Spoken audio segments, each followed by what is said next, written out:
think it's been absolutely criminal that for the chain that sees the most net inflows and pioneered on-chain clubs, to lose this much market share to competitors elsewhere. And there has been a desperate appetite for something like this to exist. Nothing said on Lightspeed is a recommendation to buy or sell any investments or products. This podcast is for informational purposes only, and the views expressed by anyone on the show are solely their opinions, not financial advice or necessarily the views of Blockworks. Our hosts, guests, and the Blockworks team may hold positions in the companies, funds, or projects discussed.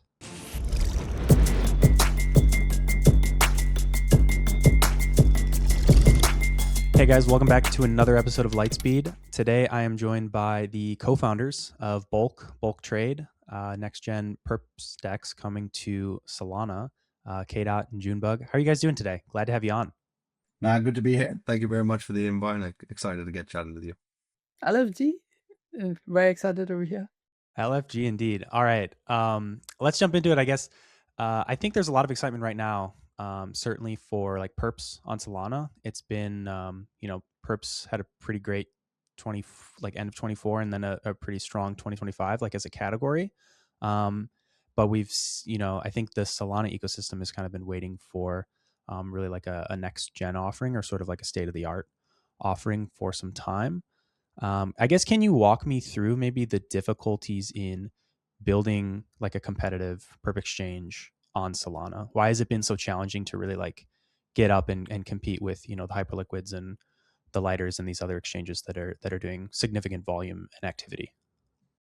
I think I can give a brief ideas from a tech perspective about why it's just very competitive on Solana, and why overall the whole ecosystem is insanely hard to build. And a product like Hyperliquid, obviously they have done a bunch of cool things which are way out there, way better than any current Solana dexes. And I think like the biggest thing that boils down to is reliability and this latency that Hyperliquid offers to any of these participants. That might be your sophisticated flow from market makers to other side of the picture, and then we have retail who are heavily dependent on those prices that go on the book.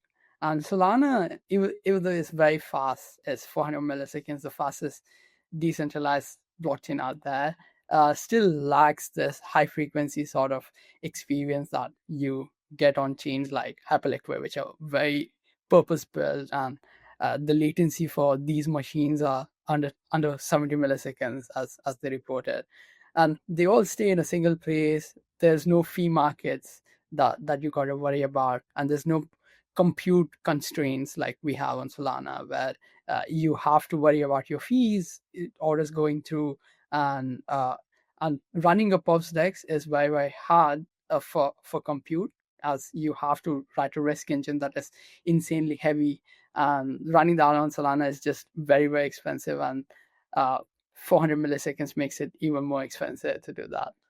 Yeah, great points. I think we've seen kind of tangential to that idea around latency and frequency of updates, like propAMMs have become a big story, and they're doing obviously like sub-block Oracle updates, so upgrading, per shred or whatever the exact mechanism is, but more frequently than every 400 milliseconds. So, but I think you make a great point about like the high frequency trading activity and just, maybe not being quite up to par on like a block per block basis at 400 milliseconds. Like, is Bulk specifically built to be the home for, these type of high frequency traders, market makers, and how so?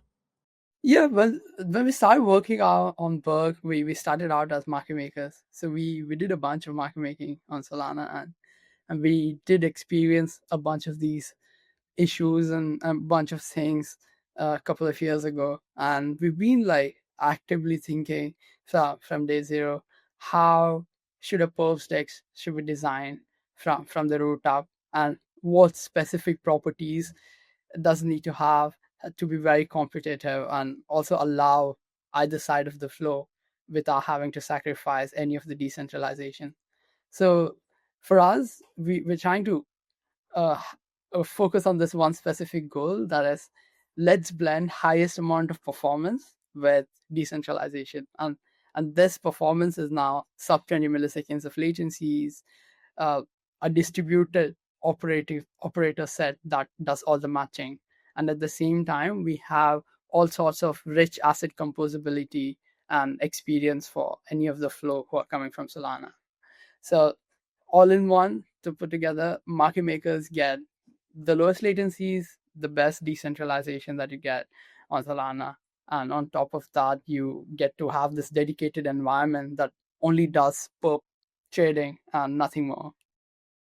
And I think just to add a caveat onto the back of that as well, and it really doesn't get spoken about enough, it's just the stickiness for sophisticated flow to really operate on chain, right? If you're having to, as a trading desk or a maker, invest in infrastructure just to land transactions rather than compete on the price and worry about the spreads and get the algorithms right and all that sort of stuff, you add a layer of complexity that simply just most of the time isn't worth the hassle, particularly when the volume is elsewhere as it is today. So I think one thing that we particularly unlock is like, any sophisticated flow that wants to tap in is a simple API, rather than having to build this insane transaction landing engine where you're able to compete, pay priority fees, and all of this sort of stuff that you shouldn't be putting your time towards. That's a big unlock for an infrastructure like ours, where it's just a simple API, similar to what you would be used to on your Binance and any other centralized exchange. You plug and play, and you're basically making on the book. I think that's a large friction point that, if you're adding layers of complexity into an already complex process, you're kind of setting yourself up for failure in the aspect of really being able to onboard this flow when there isn't a huge incentive to versus other environments. Yeah, I think that makes a lot of sense. I guess on the complexity side, I think it seems like you guys have taken on a lot of additional complexity yourself to maybe ease some of that for the user or the market maker. Most most exchanges, they just deploy smart contracts directly on the chain. I guess in your case, you have your own validator client forked from Jito Agave, and you have bulk Agave. I guess, can you speak to like the specifics behind this? And I think maybe from the conversation so far, it's kind of evident why it was necessary to go this far, but maybe just talk to like the difficulty in doing that and the enhancements that you get out of having your own client here. Yeah, that's a very good question. So when we started thinking about how we can run three things, ones that we need to give lowest amount of latency, a very active real-time risk engine that's capable of handling hundreds and thousands of accounts and actively making optimizations to your portfolios to give you the best efficiency and also protect you in all these other markets. And number three was, again, that very rapid matching. So the whole matching side of things are the easiest to do anywhere, and you can just do it on a Solana program. It's not very hard. You can just do it. It's not a very high complex thing to do. But the rest too are very, very complex and very compute heavy, and also require a bunch of latency. So on Solana, we have these 60 million blocks, and even if you do 10,000 matching operations, you can just fill the whole block up. But that's an optimistic assumption that you're going to fill the whole block and you reliably will keep filling that every 400 milliseconds. So that pipeline is very unreliable because of fee markets right now. And there is a bunch of other clients and bunch of other schedulers who validators run to get different sort of revenues and all these sorts of profiles. So it's very hard to provide this reliability to any of this sophisticated flow who just want this 20 milliseconds, no revert, no fee markets. Just I plug and play and I make markets and I have my edge on the pricing. And number one is, again, running this risk engine is very, very heavy. I think we computed a day how big of a Solana block does it need to be for us to run a risk engine like us. The best part about that is we run something called a simulation, Markov simulation, that takes millions of data points to create this model of regime that actively protects you. And doing that on a block on Solana is nearly impossible right now with the limits that we have. So the whole goal of bulk Agave is that we want to keep the composability and the client that we have in Solana. So the majority of the validators run Jito Agave. So we keep the components that Jito Agave has, and we just upstream that. But we add a bunch of new things like the order book, risk engine, a whole networking layer, and a consensus, and a bunch of other things that actually make it possible.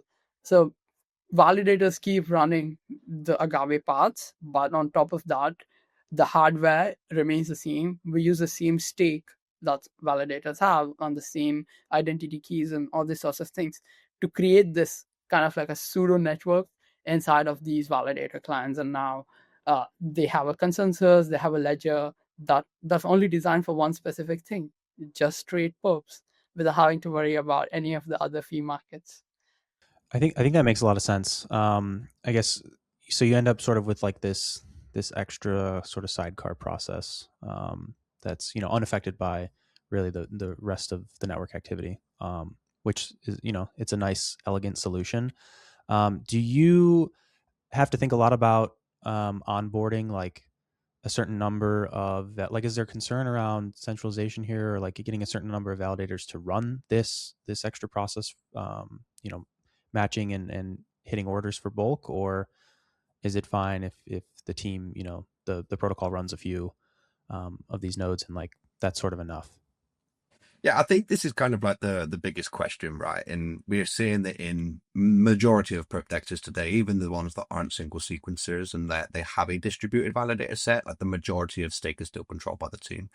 We will be running and controlling less than 10 or 15% of the stake of consensus, and that's on day one. We have a distributed validator set of 24 just for the testnet, scaling out to mainnet as well. But essentially, yeah, there's obviously the more the merrier. There's no like set number, but in our opinion, it's like as long as there's not like a singular conglomerate or a singular entity, and obviously that can be a number of validators that all are aligned with the same sort of outcomes or us included, then we achieve that sort of level of decentralization that people are familiar with and comfortable with on the layer one, right? So that's one of the like the positives of why we've built the way we have, because we get to tap into that economic security of Solana, while obviously being afforded these like purpose-built environment advantages like we have with the matching and so on. So I think, yeah, ideal number will grow over time. I think we'll have between 5 and 10% of Solana's stake on day one of mainnet.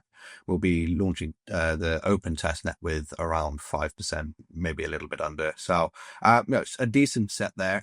But again, it's less around, from my opinion, Jun might have a different perspective here, less around like the percentage of stake and more about how distributed that stake is, right? So all of the validators that are running in this initial cohort are completely independent of each other. They don't have like a shared motive towards a larger company or conglomerate. And yeah, we don't have the largest slice of the pie either. We will obviously be a participant in the network. Validators are heavily incentivized to participate in the network, but there is no singular or conglomerate of entities that will be able to basically do anything malicious there. And yeah, we expect that to grow over time. I think that's something that the design enables, where it's there to scale and people now just need to see it being proven in venue, and then be like, oh, okay, this is now making the additional revenue stream for validators. It's proven on mainnet that it's trusted, like things are ticking along how they currently are, and then you'll start to see larger components of stakes sort of move on to the client as well. Can you guys talk to that incentivization structure, like at operating, bulk agave? I think typically when you look at validator clients, it's, you're looking at MEV tip fee streams. Is that similar in this case, or is it like a trading fee component here that gets routed? It's basically, and this is kind of like how we see end state DeFi, is like you are the network. If you're a participant of the network, you are secure in the network and you should benefit directly from it. Where like basically the order book is the network here, we basically are able to share those trading fees. So it's not like a MEV, like it's not something that you see the typical bot rewards. It's trading fees of the exchange. So if you are participating in this network, you are directly benefiting in the upside of it as well. And I think that's something that, we've estimated numbers on, done loads of simulations on certain volume thresholds for dailies and monthlies and quarters. the estimates we're sitting around is like we want to increase validator earnings around 20%. And at the moment, and you've probably been clued into a lot of the sort of likes and dislikes around the discussions of current Solana validator economics. But I think this is kind of the way you want to go, right? I imagine a world of a load of clients competing for participants that are willing to run their service, and in exchange for, they'll see what the most revenue comes from, and then they'll always almost be like this auction of, right, I'm a validator, I've only got this much sort of CPU, and what I'm going to be able to choose is like these top 3 clients because they're the highest revenue. And then all of a sudden you have a load of companies that are wanting to tap into not only the economic security of Solana, but the network effect that it's some often proved time and time again, right? I think Solana's been dying for a winner on exchanges. This can be, another product or another protocol, but for us in particular, it's a product that is genuinely capable of winning. It's a product that the ecosystem can genuinely participate in the upside of, and I think that's something very easy to get behind. So yeah, in terms of like a specific number, I think it's more how distributed that number is rather than the size. But yeah, we'll look to scale that. It's not going to be a permissioned validator set by any means. People are going to be able to participate and join as it will. Great. I think that's a great approach. And I think you're definitely right on the sort of like validator economics standpoint. Like we're at a point here now where there's a ton of client offerings, and you see differences in terms of, stake matching and just, the raw fees that you can earn by running the software. So certainly having an offering that maybe caters to a specific niche, you can find a spot in the market that serves a set of validator teams, which makes sense to me. Maybe you started talking about the product. Let's talk about the product. Testnet access just dropped the other day, or maybe 2 days ago. I guess when this episode comes out, it'll be, maybe 3-4 days since. But what are the rough plans there for Testnet? Like particular goals, milestones? Is it just stress test, figure things out before moving on to mainnet, or do you have a strong kind of like plan of action set out? Yeah, I mean, can't release everything until obviously nearer the time. But yeah, we've been running less than 24 hours at the moment. We've got around 200 invitees from the initial sort of like closed test net, where I think we processed around $2.8 billion of volume. I know it's obviously all fugazi money, but it shows that like for such a small user group, there's a lot of activity going on. But yeah, as you're rightly saying, this is mainly to stress test, mainly to test in the live environment, make sure nothing's tripping up. And yeah, it's been overwhelmingly positive. Not only has the feedback, but how the network has handled certain spikes. We've really tried pushing it, and I think once we open testnet, January, or we riot, once we open testnet at the end of the month, I think that's really going to give us a good indicator as to like how far we can push this thing. And yeah, I think the reason why it's taken so long for us to sort of come around to this point is because what testnet will be running on the initial cohort of Solana mainnet validators. This isn't your average testnet. So these validators that will be part of the initial cohort on the Genesis block, say on the end of the month, they are all Solana mainnet validators. Will be processing in a distributed cohort. And it's now a case of just really seeing how far we can push this, making sure that the network still operates how we're saying it does on the tin, and obviously adding some features along the way as well to make sure we get that complete experience come mainnet. But for the most part, like this is like a paper trading mainnet, minus some features. And I think one thing I'm particularly excited about now is just like how many people we can get to really try and break this thing. And as a result of that, get some really impressive numbers to at least sort of benchmark us to that this is a decentralized environment that's putting out numbers that are competitive, if not better than centralized environments or single sequencer environments. So yeah, for the most part, Jun will have a slightly different point of view on this, but for the most part for me, it's like, let's try and break this thing, push it to the edge, and then add the suite of features that we want to implement from then until mainnet, sort of halfway through the experience. I think you summarized that perfectly.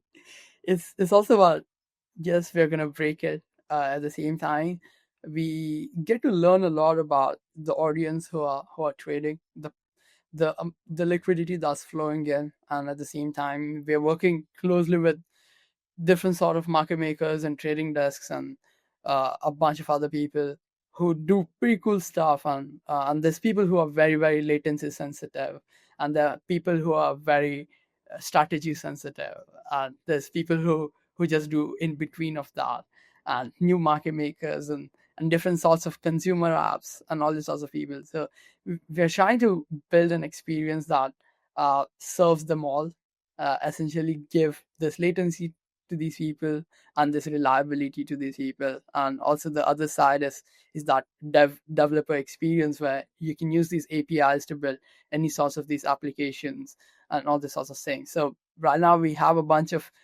consumer apps who are trying to integrate perps, and the experience and the feedback from them has been just overwhelming. They love how simple it is. Don't have to worry about writing a program, don't have to worry about signing complex things and showing pop-ups to users. And it's just incredible to see that how far the UX has come from a year ago, where people were still okay with having pop-ups to trade perps, or paying insane amount of fees, or having very high liquidation prices and all these sorts of things. And now for us, open testnet is a way to polish everything, to understand different sorts of audiences, and uh, keep upgrading as the time goes on. We'll also be doing some pretty interesting things that people will definitely want to participate in during the testnet window, because we want to kind of like mirror, real risk tolerance rather than just people max long in this pretend USD. So there'll be some activations and some certain campaigns that will basically make people trade like it's real money. As this episode comes out later in the week, I think we'll probably have a bit more information around that. But as Jun said, it's like we want to learn as much as we can during this testnet window, iterate on the features that aren't already on there, and then come the end of Q1, early Q2, we really want to hit the ground running and make a splash with what we think is the most complete infrastructure for decentralized trading. Speaking of activations, like, do you guys have strong thoughts around, it's pretty common for a lot of these perps exchanges today, they'll have points, they'll have incentive programs for early users. Like, are you thinking quite a bit about that? You think it's necessary? You have specific kind of ideas in mind to, implement programs that actually onboard some new users, and not just like the, wash traders for a few months that come in and farm the points and then leave? How are you thinking about that? Yeah, so this has obviously been a very hot topic of conversation. You've got like the futarchy approach. You've got loads of different token incentive structures and go to markets. You have like your zero fee perp dexes that typically don't perform well after TG, and this is something that we've been working on. Like myself personally, this has been a large part of my job for the last 9 months. There's going to be a lot of interesting things. The incentive program overall, I think there's going to be a few industry firsts there. But there's also a caveat to add of like, because we are so integrated across the stack, we can incentivize a complete variety of market participants, whether you're just on there trading, whether you're there verifying the network as a validator, whether you're locking up certain things to get access to certain yields or whatever it may be. I'm probably already saying too much, but yeah, essentially like every market participant that you would want to trade in and around or want to help verify in and around, we're able to do some really cool things that ensure stickiness. And again, I think that's further bolstered by product. This is why there's not going to be like a zero fee trading campaign. We want people to use the product because it's the product worth using. That doesn't mean to say that there's not going to be a potential interest on using things early, as many pre-TG projects do have. We want to incentivize the people that help shape the exchange. So without saying too much, I think that's painting a clear enough picture. But ultimately, we want to make sure we're doing some new and interesting things alongside your typical go-to-markets that you're seeing. Gotcha. I mean, you mentioned a couple different cohorts. Like another question I had was, is there a particular lean in terms of onboarding, bootstrapping liquidity, like target customer? It sounds like maybe it's sort of a couple different buckets, right? Like you want to onboard market makers, you want to onboard some of those, higher frequency, maybe trading firms, but also getting retail users on is interesting as well. I guess it seems like maybe some thought there in terms of incentive programs as well, trying to incentivize different kind of like buckets of users as well. There's some thought. Yeah, and I think this is, we've been having these conversations now for like a year solid, and even further on, sort of post seed announcement, we've been really hammering on a lot of these verticals and getting sort of commitments on whether this partner is going to be this integrated. But I think like what I really like is like we want to ensure that sophisticated flow are competing on price, right? And we don't want to do that by trying to like, you're never going to combat mercenary capital by saying you can't do that or trying to prevent things. The best way to do things is to basically make the right way more fruitful. And basically like if you make good books, there's added incentives. If you're an honest participant in the network, there's added incentives, and all of these sorts of things that if you play the game properly and you win, there's I won't say a multiplier, but there's definitely more things available to you. Yeah, it's a tough thing to do right. So I'm hoping the best for you, but definitely famous quote, show me the incentive, I'll show you the outcome. It certainly rings true in all markets, all cases. So totally agree with you on that. Let's talk about markets. I think June said it earlier, but I think your tagline is one exchange, infinite markets, or any market. Kind of a concept of bringing all assets together in one exchange. This has become like a big. It seems a lot of teams are behind this idea now, or like maybe the space as a whole is like very aware of this. Like we want to be able to trade everything all in one place. How are you thinking about, or like how aggressively are you thinking about expanding into like a variety of markets, like post mainnet launch, and how critical do you think that is for success? I think it's extremely important to have variety of assets and varieties of instruments to make something very liquid, very high in terms of flow and people trading on that. And as you described, is been our tagline since day one.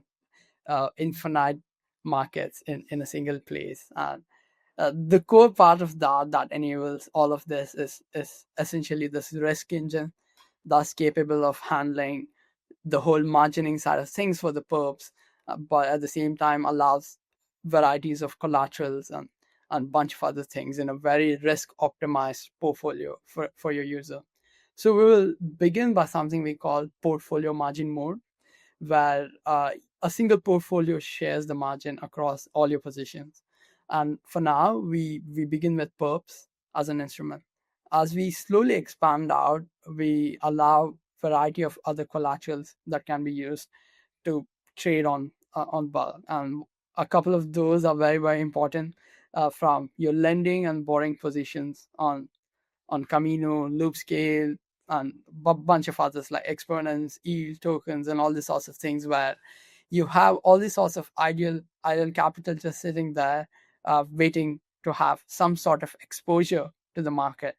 And we see this as a huge problem right now for all the market makers and trading desks on Camino, where you see the TVL just sharply declines when there's a huge market movement going on. And all of this keeps happening because you want to withdraw and you want to rebalance, and you basically want to do some sort of delta neutral or something like this on your portfolio. What Bug essentially is going to allow now is you can just connect your wallet and use these positions to start trading perps, and you don't have to worry about rebalancing them or withdrawing them and redepositing into a whole new protocol, and getting that access or something like that. So all you got to do is just connect a single wallet, and now you have this very risk optimized risk engine taking care of your portfolio in real time and allows you to trade any of these instruments with any of these collaterals. And moving from there, we'll start working on a bunch of other instruments like native lend, native borrows, and spot markets. And we also have something we call dynamic risk engine. That's the end goal of this risk engine, where you will be able to deploy varieties of markets and adjust the risk that you need for it.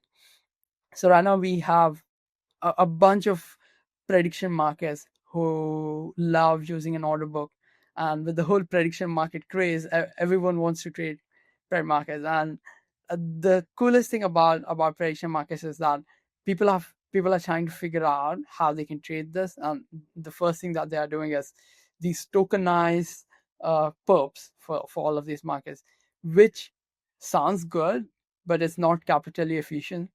at the same time, you're taking an exposure on an exposure, which is very, very risky, and it's very complex for anyone to understand.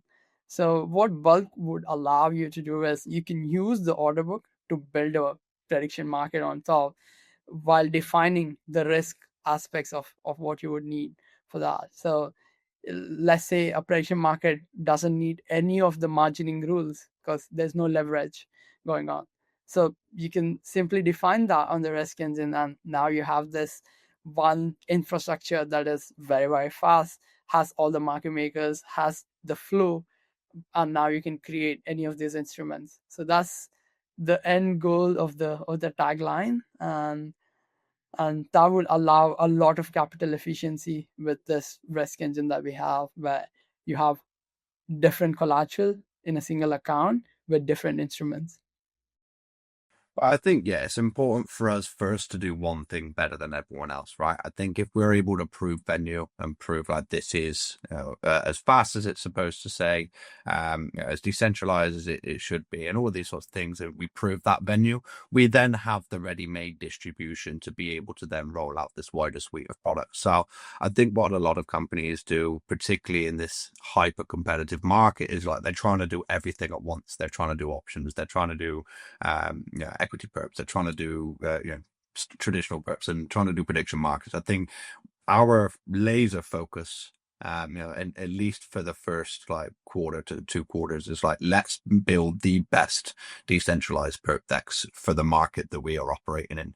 And I think once we're able to be successful there, we will then have a ready-made distribution for that wider fan out of products, suites, and services. And again, and this is something that isn't talked enough about the Solana ecosystem, is like you're seeing Hyperliquid do it now with HIP-3. They're trying to build up an ecosystem so they have loads of other things that they can be composable with to further enhance that trading experience. Solana already has these mature businesses, right? They already have multiple projects that are multiple $1 billion projects doing tens, if not hundreds of $1 million in revenue, and we can tap into those as soon as we are ready and able to, right? So it's not like we have to now build up our own ecosystem to have a complete offering, because again, like the everything app is something that should be scaled out over multiples of years. It's not something you can really scale out in one, but we can offer that experience by integrating such the close-knit community that Solana is with a plethora of mature businesses that are already available to us today.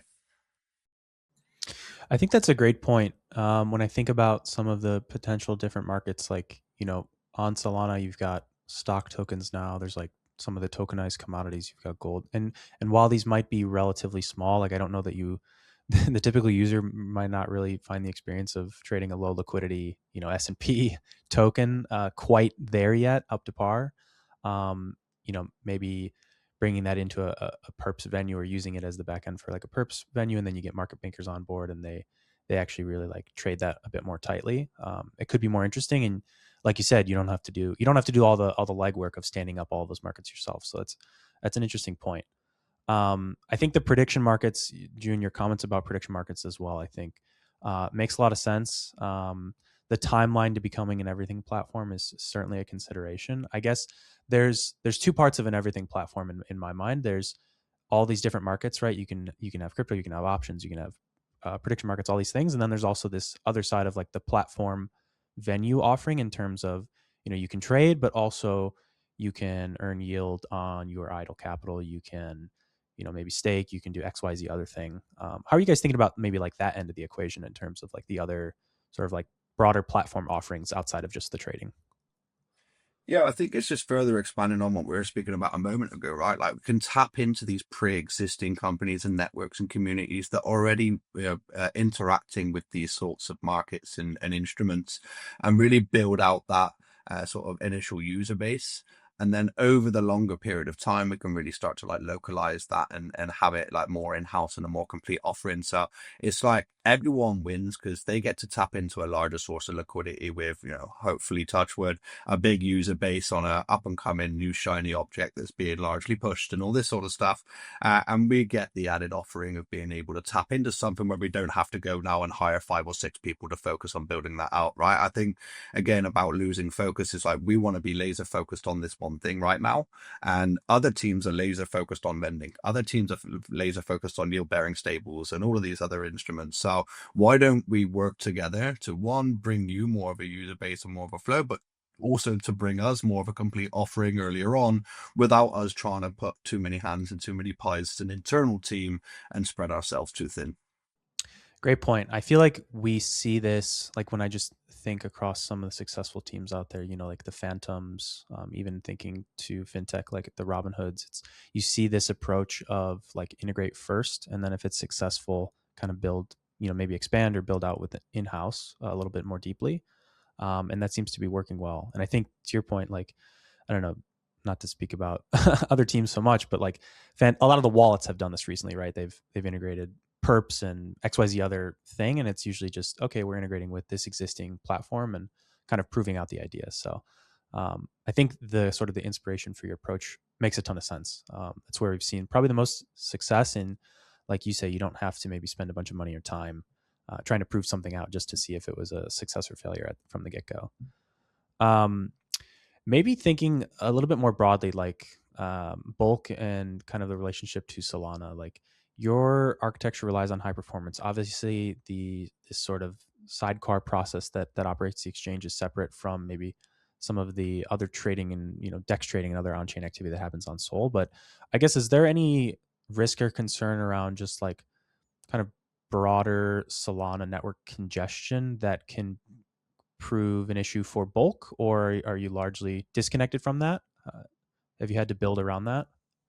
Yeah, I mean, like, we don't share the same Solana block space, so there's nothing to be worried about that condition that goes on right now. It's a huge problem, and as I think I said this in the beginning of the call, it's like, optimistically, even if you fill 100% of the block, it's not guaranteed that you'll be able to finalize and build this block to yourself, and is a problem right now to give that reliability aspect of high performance trading. And that's why, as bulk is like the sidecar process on the validator, we don't get to touch any of the Solana blocks, so we are completely shielded from the Solana traffic that's going on, and purely focuses on this numbers that are hardware dependent rather than 60 million compute units or something like that.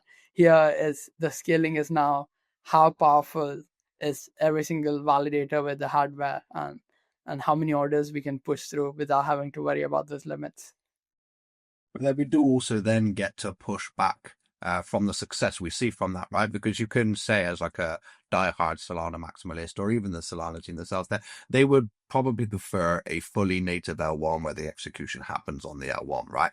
And that's totally understandable. But the reality of today is, would you rather execution happen where you are benefiting from a net positive REV through validator and staker earnings, or would you rather that be lost on a layer 2 or a layer 1 that we're currently seeing today, right? So I think that it's the best of both worlds while Solana continue on their roadmap. So again, like at the moment, they can't do what we are able to do. So touching on what we were speaking about a moment with integrating existing teams, is we can solve a problem that they can directly benefit from. Let's build that relationship. And then if and when, and this is from a Solana perspective, if and when they get to a point where they can offer the similar experience, that might be a conversation they have with us or internally, and then they could build out something that is proven there. But I think we're at least a year to 18 months away from that being possible on Solana, at least at the performances we are. And even then, there's still a number of question marks that haven't fully been sort of ironed out and answered. But I think, yeah, the relationship is solid. We have a very good relationship with the guys at the foundation, the ecosystem themselves. And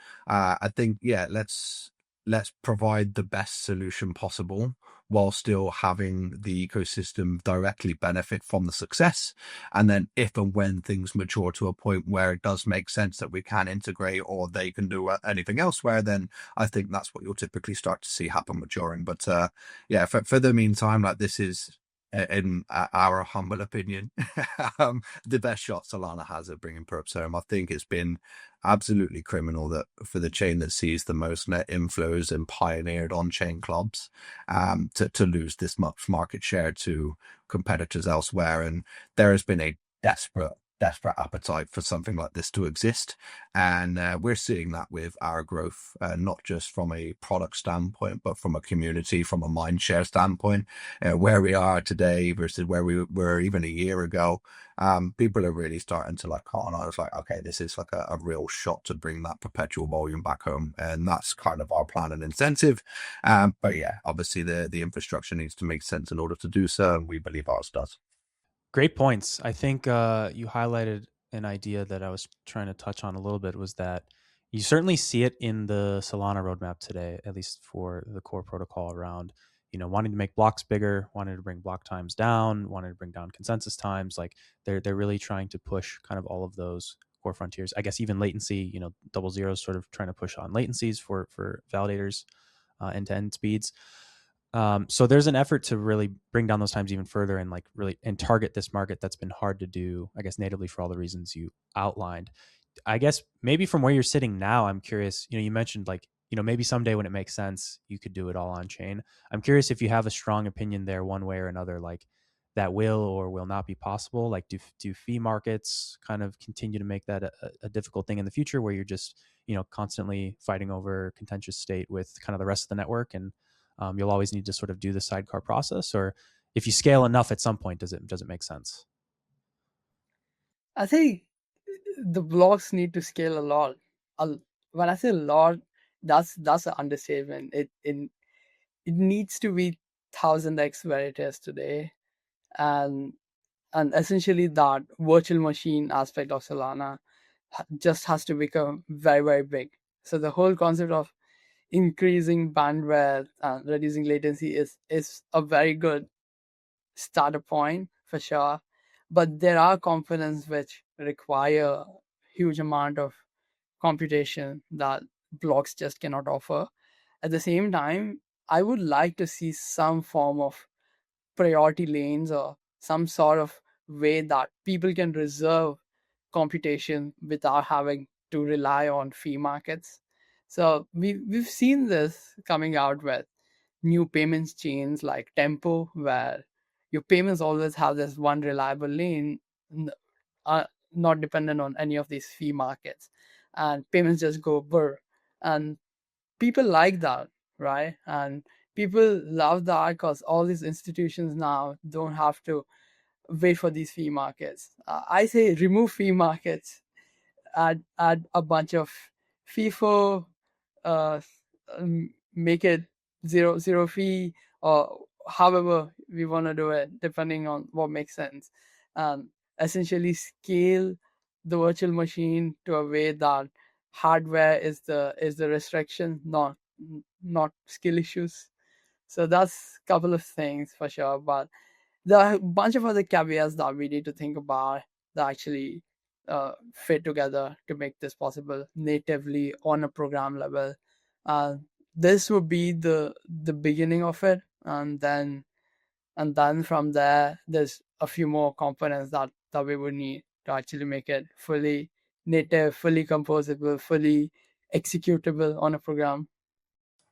I think like a lot of the technical or product decisions that need to be made, like at least in the early to mid stages, are actually like a negative impact towards chain revenue, right? So it's that question you need to have yourself. And luckily, this isn't a problem that we need to sort out. That's up to the guys at Solana. But yeah, like, do they sort of cut their nose off to spite their face and try and make it work? Because like, you're seeing this big push on propAMMs for perps.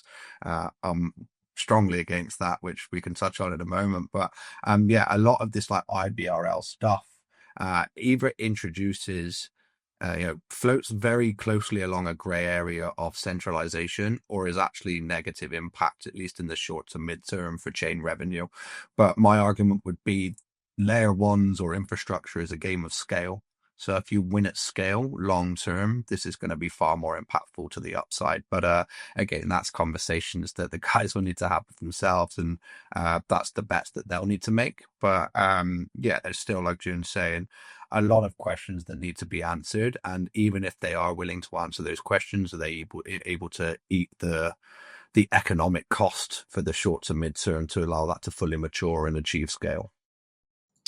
Yeah, I think, and maybe partially to that, like June, I thought raised an interesting point here about, I think many of us and at Blockworks Research, I think we've been on this idea for a while as well. The goals to scale and probably also bring down fees in the medium term might be a loss in network revenue. But your point about you could potentially scale and offer maybe some priority lanes, which would be like sort of fixed, reserved, like really like recurring revenue almost. Whereas now a lot of the priority activity it's very spiky and unpredictable, right? Is Trump launching a meme coin this weekend or not? And that that explains whether or not you get a big bump in revenue. Whereas, if Bulk says, hey, we want to reserve X units of compute, then that turns into a recurring revenue stream, which could be quite interesting at a much broader scale than where we're currently at today. So I think that's kind of an interesting idea.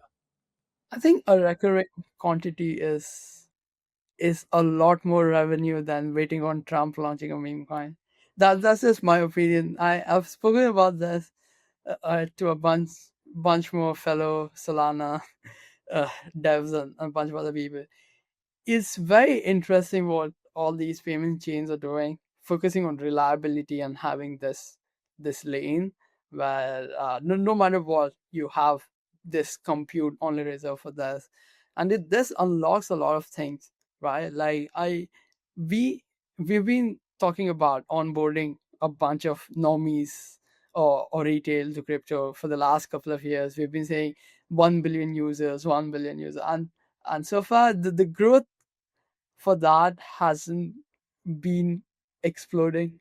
There has been a bunch of other verticals for sure, but the concept of using crypto as a way for payments and all these sorts of things are just getting started. There is going to be a lot of demand, but the hurdles that stop you from doing all of this need to be fixed to begin with. And I do feel like some sort of reserve compute is very, very important. Maybe I should make a SMD. I don't know. I'll think about it. Let's do it. Get the word out. We'll discuss it. I love that. I want to go back to what you mentioned, kdot, as well about propAMMs. You think that's not the right choice. I think it's interesting. I want to talk about it. We've been talking about propAMMs quite a bit on this show.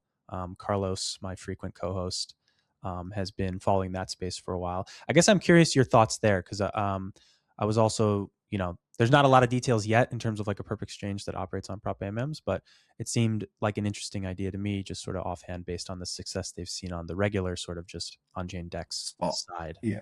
On the spot side. Yeah, I mean, like perps, you're taking inventory risk. Things move a lot faster, and again, it's like this single source liquidity, right? And you see like particularly volatile events or market time periods that it gets pulled. The quotes go stale, and things don't move how they should.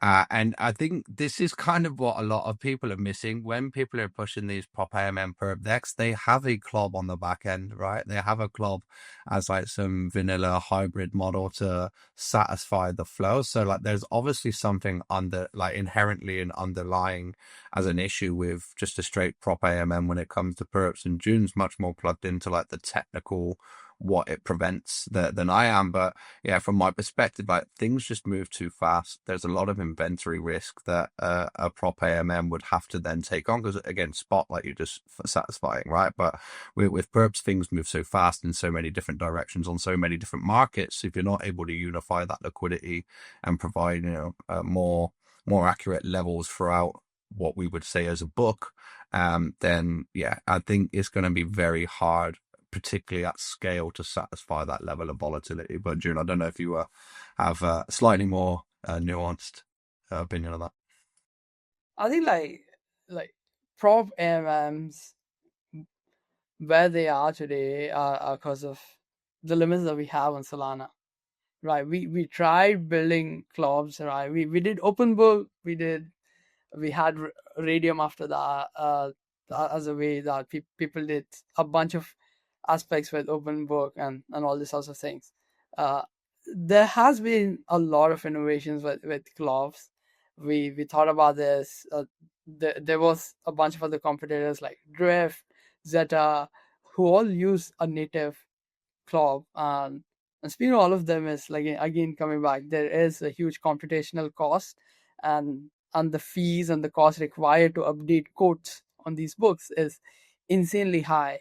And the money that you make on spreads versus the money you spend just to land these transactions was very weird back then and very low. So propAMMs definitely made sense for sport, where you can just update a curve and now you have this very uniform curve for you to make money in the inner levels or on the outside. For the problem that we see with perps is that there is going to be, let's say, there's multiple propAMMs who offer this market orders that you essentially fill with resting liquidity. But you also have a club in the background that holds all the limit orders, for example. And now the problem that propAMM solve is this cheap quoting, where you can quote very fast by just updating a single curve, and now you can update 100 orders in a single transaction, for example. But they fundamentally still don't solve the matching problem or the risk problem. And matching and risk are very fundamentally very important, right? A matching engine has to search through, let's say, O of M levels, that is like O of, let's say, 10,000 levels in a book. It still has to go through those levels to find the best liquidity possible for you. And there is so many ways you can do this, right? There's price time priority of arranging all this, and a bunch of other cool things that you can do. There's batch auctions that people are doing and all these other things. And it still, again, boils down to this router, which is the matching engine that has to scan through all the different propAMMs and all the different clubs to figure out what's the best liquidity for you. And the clubs that we see off chain on a centralized exchange are so dense that if you try replicating those sizes on Binance book in terms of depth in outer levels to Solana propAMM, is insane to fit that in a single block. It's extremely impossible, and it's not something that everyone can do. And the number two problem, the biggest problem, is the risk engine. So every single club perp decks that we had so far on Solana had a very simple risk engine where we outsource majority of the work to searchers. Where, let's say, a liquidation needs to take place, there was someone who would trigger these liquidations. Let's say there is a critical event that has to take place. We used to just send this out to bots who can do this efficiently. And it's hard to do risk just because of the amount of data that we need and amount of accounts that we need to hold in memory to understand the risk that a account is taking. So far, all the club perps dexes on Solana, they do is just, does this account have sufficient amount of margin? If yes, we approve this instruction. So the risk check happens post matching. So you have your matching, you scan through the liquidity, and if yes, you move them along, and is a successful instruction. If not, we just reject and revert. This breaks the price and priority of the queue that we had, and now that has to go to another block, and again you retry this with other participants and all these sorts of things. Compare that to bulk. Essentially, bulk keeps all these accounts as a hot path, and it keeps it active in memory. So it knows every time you're sending an order, we run an optimization problem. So we're asking every time, does Danny, who is matching with Kobe, do they both have enough amount of money post matching or pre matching to cover this order? And even if they do, what's going to happen in the next couple of ticks, in the next, let's say, 100,000 ticks? Is Danny's portfolio stable enough, or is Danny going to get liquidated as soon as this order gets matched, right? And it's very, very important that we think about and how a centralized exchange does that is very, very similar. We keep all these accounts in memory and it's very hot.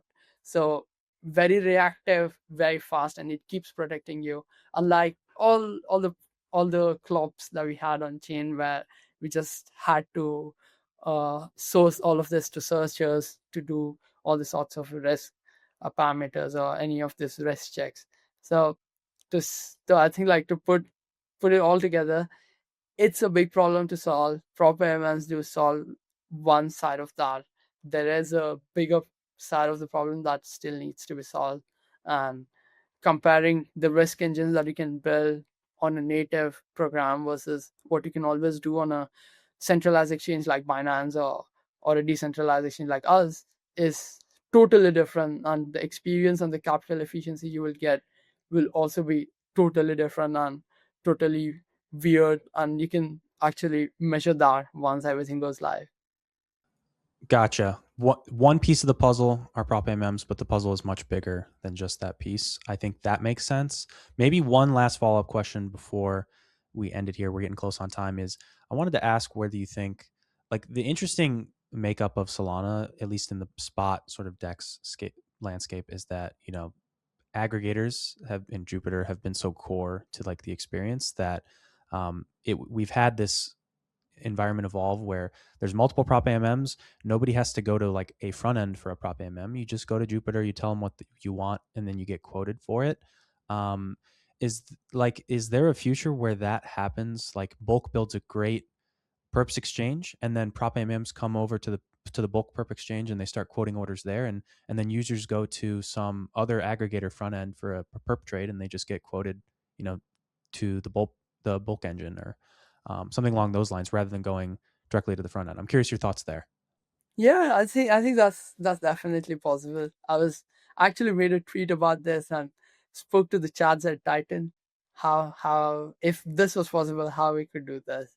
And we were just brainstorming about this on how this could look like, but it's definitely possible, and you would get a better price time priority fill on bulk versus a propAMM on Solana.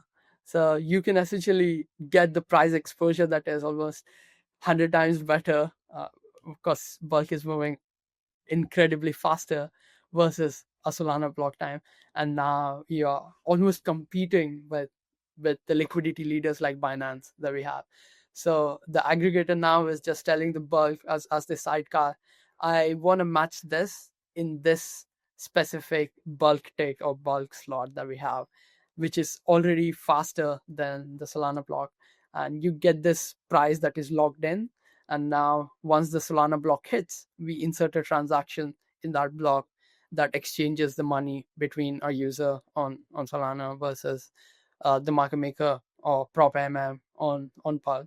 So it's definitely possible. I do think routers are like spot for at least routers are very, very good, and they're taking away a bunch of market share from all these centralized exchanges on Solana. And it's very incredible to see different sorts of these market microstructure developing, and plugging bulk into that is another superpower for any of these. And we've been working with a bunch of chats to make it possible. And as Kobe said, we've got to first solve the key piece of the puzzle, that is to make sure that reliability, highest amount of performance, lowest latency, and from there expand out to give all these sweet niches to people who don't want to connect to a different app and just want to use Titan or Jupiter.